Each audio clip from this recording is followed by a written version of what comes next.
like to a special recognition for our brother Walter Nyambane, who is with us here, and of course the teams that have come from across the US and Africa to come and support us. Our brother Mageme from New Jersey, you are next, will be coming to New Jersey and the various other states. Asanteni sana, welcome Your Excellency.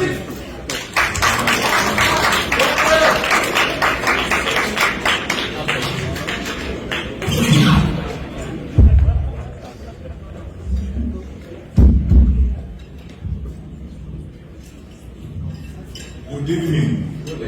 I hope it works. Tafadhali tuketi, asante sana.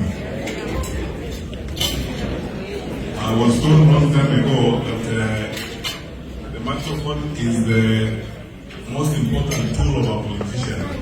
So if it doesn't work for you, it means your career has not begun. So I hope my career begins by this microphone working.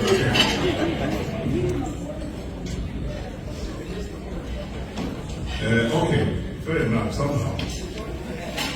First of all, I want to... Okay, very good. Habari zenu? Good evening. How are you today? Very happy. I told me a long time ago, but be very careful what you say and how you behave when you are excited.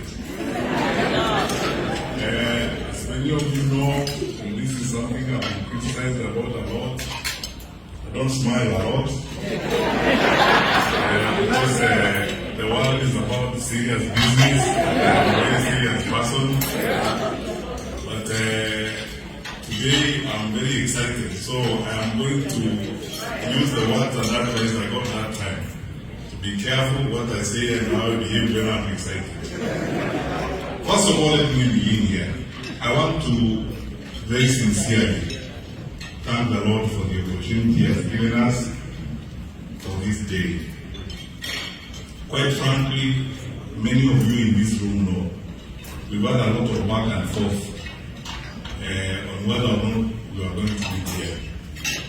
When we finally agreed to meet, I was told we have a big meeting tomorrow.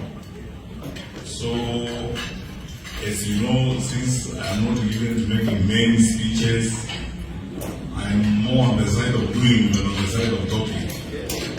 Then,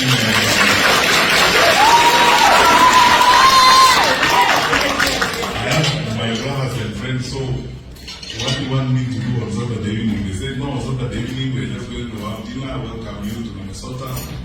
Get to meet us in our usual home nature, and then from there we'll meet for a meeting the following day. So, because you said I was coming home and we were going to eat, I didn't see the need of putting on a tie, because when I eat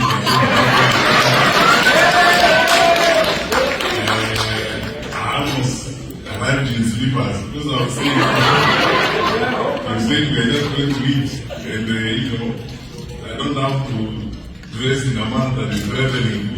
So then you just arrive, you manage yourself. But anyway, here I am. I want to thank all of you,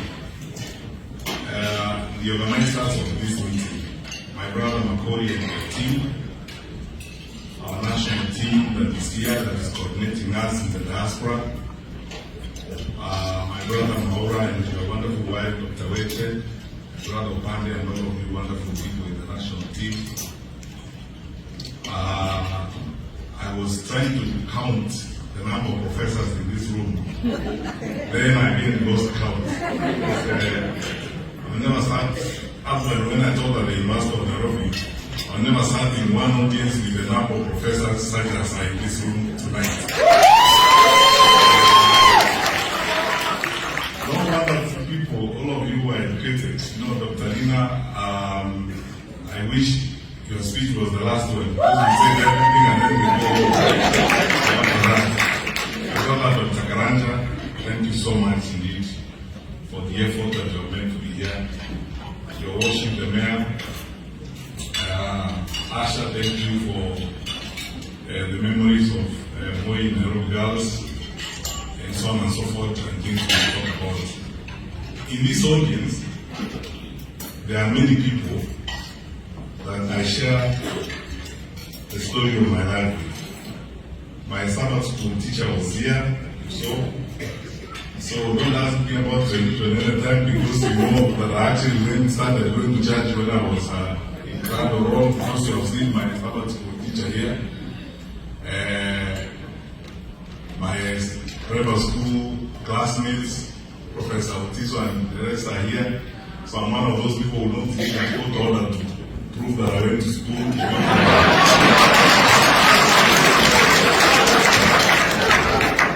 You know, when we started messing up with the education system in our country, the day you see people going to court for a judge to confirm that they went to school, you know we have a problem. Because how can we have been in a school where there's no lecturers and classmates, you don't have a teacher, you don't have any people.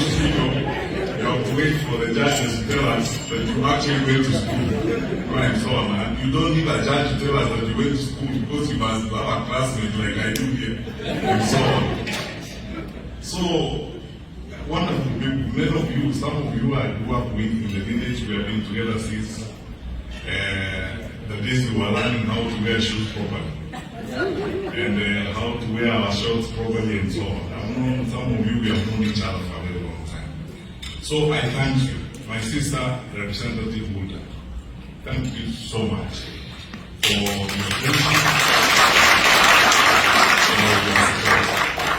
and thank you, wonderful people, for your love and the commitment and everything I've seen here tonight. I saw Professor Bianco Man. Yeah, there he is. Thank you so much for your advice, all of you wonderful people. Pastor, thank you so much. I needed to say something earlier, but then I discovered you were in the room, so I need to be also careful about the things I say here.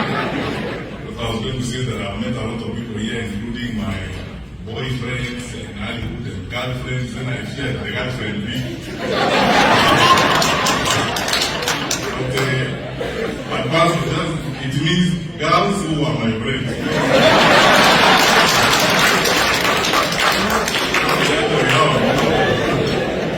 English is a problem.